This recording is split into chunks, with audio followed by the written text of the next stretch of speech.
இது மகிமை நேரம். ஆண்டவரும் உலக இரட்சகருமாய் இருக்கிற இயேசு கிறிஸ்துவின் ஈடு இணையற்ற பரிசுத்த நாமத்தில் இந்த மகிமை நேர நிகழ்ச்சிக்கு வந்திருக்க உங்கள் யாவரையும் நான் அன்போடு விட வாழ்த்தி வரவேற்கிறேன். நம்ம தொடர்ச்சியாக வேதத்திலிருந்து வேதத்தினுடைய அதிகாரங்களுடைய அவுட்லைனை நாம் பார்த்து கொண்டிருக்கிறோம். இந்த நாளிலும் தெசலோனிக்கேயருக்கு எழுதின 2ஆம் நிருபம் 2 தெசலோனிக்கேயரை குறித்து நாம் இந்த நாளில் தெளிவாக பார்க்க போகிறோம். தெசலோனிக்கேயருக்கு எழுதின 2ஆம் நிருபத்தை குறித்து நாம் பார்க்க போகிறோம். இந்த தெசலோனிக்கேயருக்கு எழுதின நிருபத்தை எழுதினவர் இதற்கு முந்தி நான் சொன்னது போல முந்தைய நிருபங்களை எழுதின அதே அப்போஸ்தலனாயிருக்கிற பரிசுத்த பவுல். அப்போஸ்தலனாயிருக்கிற பரிசுத்த பவுல் தான் இந்த தெசலோனிக்கேயருக்கு எழுதின நிருபத்தையும் அவர் எழுதுகிறார். தெசலோனிக்கேய திருச்சபைக்கு, தெசலோனிக்கேயிலே வாழக்கூடிய விசுவாசிகளுக்கு அவர் எழுதக்கூடிய ஒரு கடிதம், அதுக்கு பேர் தான் நிருபம் என்று சொல்வார்கள். இந்த காலங்களிலே வாழ்ந்தவர்கள் நிருபங்கள் அல்லது நிருபம் என்று சொல்வார்கள். ஒரு கடிதம், விசுவாசிகளுக்கு அப்போஸ்தலனாயிருக்கிற பரிசுத்த பவுல் எழுதிய ஒரு கடிதம். இது எழுதப்பட்ட காலம் என்ன அப்படின்னு சொல்லி பார்த்தீங்கன்னா, கிறிஸ்துவுக்கு பின் 51 52 வரைக்கும். கிறிஸ்துவுக்கு பின் 51 52 வரைக்கும். இதில் மொத்தம் 3 அதிகாரங்கள் இருக்கிறது. இதில் 47 வசனங்கள் இருக்கிறது. இதில் மொத்தம் 3 அதிகாரங்கள் இருக்கிறது, 47 வசனங்கள் இதிலே இருக்கிறது. இதை எழுதிய ஆசிரியர் நான் முதலாவது சொன்னவர் பரிசுத்த பவுல்.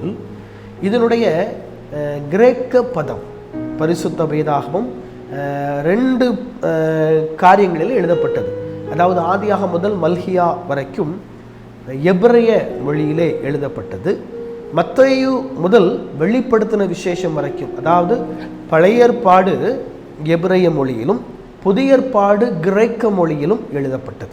இப்போ கிரேக்க மொழியிலே இந்த தெசலோனிக்கேயர் என்கிற அந்த நிருபத்திற்கு கிரேக்க மொழியிலே உள்ள பதம் என்ன அப்படின்னு சொல்லி பார்த்தோம்னா, பிரோஸ் தெசலோனிகேஸ் பீட்டா. நான் ஏற்கனவே உங்களுக்கு சொல்லியிருக்கிறேன், கிரேக்க பதத்தில் காமா பீட்டா அல்ஃபா பீட்டா என்று சொல்லி வரும். அப்போ இது 2 தெசலோனிக்கேயர். எனவே உங்களுக்கு இதில் பீட்டா என்று வந்திருக்கிறது. இதனுடைய கிரேக்க வார்த்தை மீண்டும் நான் சொல்லுகிறேன், பிரோஸ் தெசலோனிகேஸ் பீட்டா. இதுதான் இதனுடைய கிரேக்க வார்த்தை.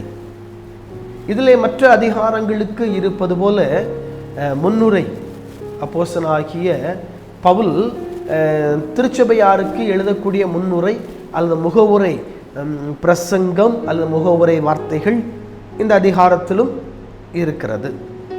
அதை தொடர்ந்து பார்த்தோம் அப்படின்னா, உபத்திரவத்திற்கான ஆறுதல். உபத்திரவத்திற்கான ஆறுதல். ஒரு மனிதன் உபத்திரவப்படும் பொழுது அவனுக்கு ஆறுதல் எங்கிருந்து வருகிறது?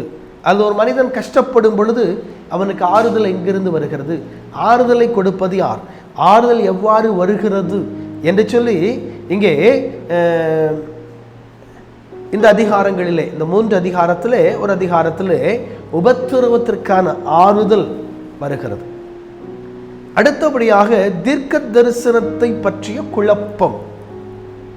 இன்னைக்கு தீர்க்க தரிசனத்தை பற்றிய குழப்பம். அநேகர் தீர்க்க தரிசனம் சிலர் வேணுங்காங்க, சில தீர்க்க தரிசனம் தேவையில்லைங்கிறாங்க. இதை பற்றியதான குழப்பம் அந்நாட்களிலும் தெசலோனிக்கேயருக்கு அவர் நிருபம் எழுதக்கூடிய காலங்களிலும் இந்த தீர்க்க தரிசனத்தை குறித்ததான குழப்பங்கள் இருந்ததை நாம் பார்க்க முடியும்.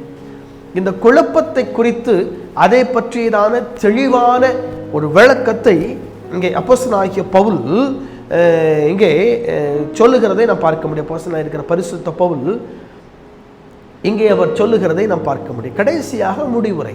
முதலாவது நம்ம எல்லா இடத்துலையும் முன்னுரை, அதாவது ஆரம்பம். முன்னுரை அப்படின்னா ஆரம்பம். மத்தியில் இருக்கக்கூடிய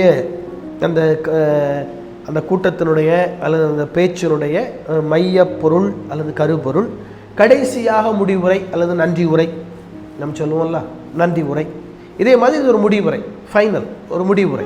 இந்த தெசலோனிக்கேயருக்கு எழுதின நிருபத்தில் நீங்கள் பார்த்தீங்க அப்படின்னா, அங்கே ஒரு மனிதனுக்கு ஆறுதல் எவ்வாறு வருகிறதுங்கிறது ஒரு தெளிவாக அப்போஸ்தலனாகிய பவுல் இங்கே குறிப்பிட்டிருக்கிறதை நம்ம வேதத்தின் மூலமாய் பார்க்க முடியும்.